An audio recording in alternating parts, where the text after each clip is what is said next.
In a small village of Gujarat, where dust roads met endless streams, lived a boy named Raghav Sharma. Raghav was not born with privilege, he was born with responsibility. His father sold tea at a railway station. Every morning before sunrise, the whistle of trains became the alarm clock of their lives. The smell of boiling milk, ginger, and tea leaves filled the air instead of luxury perfumes.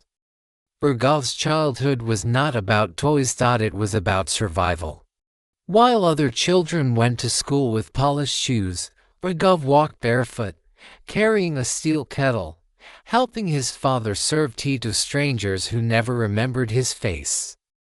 Many laughed at him, some ignored him, a few insulted him, but one thing was different about Raghav.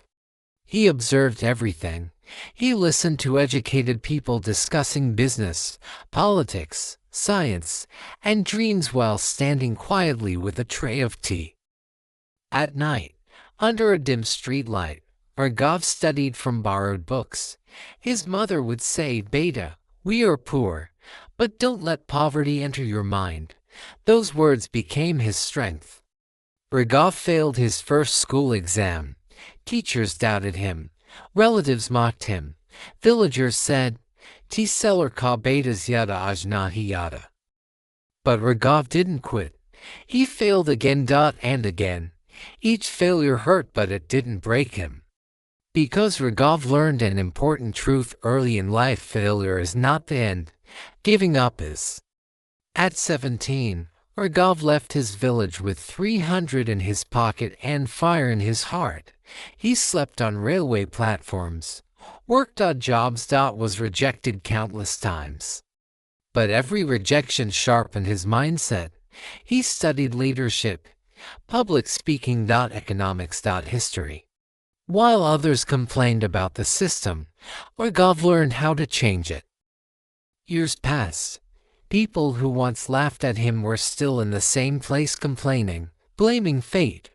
Raghav was growing. One day, Raghav was asked to speak at a small community event. His voice shook, his hands trembled. But his truth was powerful. He spoke about struggle, about dignity of labor, about dreaming beyond your background.